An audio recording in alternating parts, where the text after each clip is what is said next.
And now we would like to introduce Dr. Max Crumley Effinger, who is from the Loyola University, Chicago in the USA.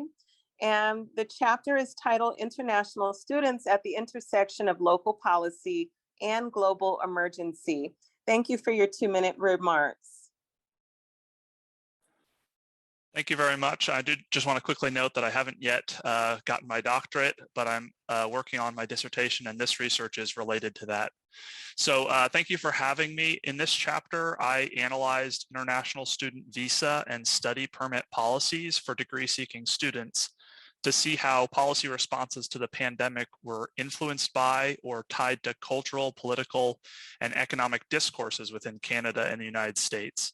So to do this, I first described how Canadian policies have recently emphasized the importance of international students as future highly skilled immigrants who can strengthen the country's economy, and that attracting those students requires a competitive spirit because other countries want to enroll them as well.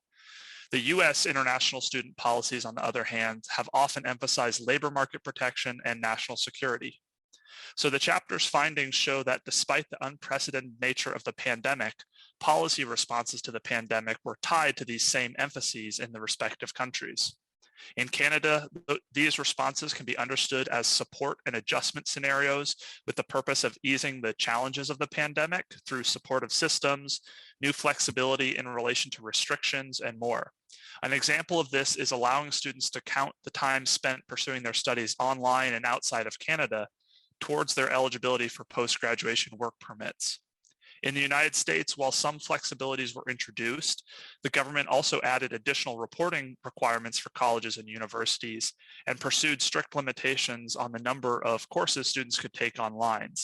So I argue that this online enrollment limitation, while it was eventually rescinded, was in place for national security reasons so that the government had proof that students were where they reported they were within a country.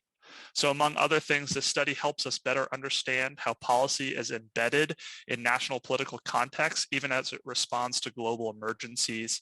This sort of analysis provides new insights into the ways in which we might explore and eventually cautiously predict future policy responses to emergencies like pandemics, violent conflicts, and natural disasters. So one interesting question to come from this asks, how might emergencies such as the pandemic induce lasting reorientations of international student migration policy that can jolt national policy from prior paths? So this remains to be seen because the pandemic isn't over, but the policy changes explored in this chapter seem to represent not a disjuncture from prior ISM or international student policy orientations, but instead the incorporation of functional bureaucratic changes to maintain the overarching emphases and policy imperatives that were in place before the pandemic. Thank you very much. Thank you very much, Max, for sharing your chapter with us.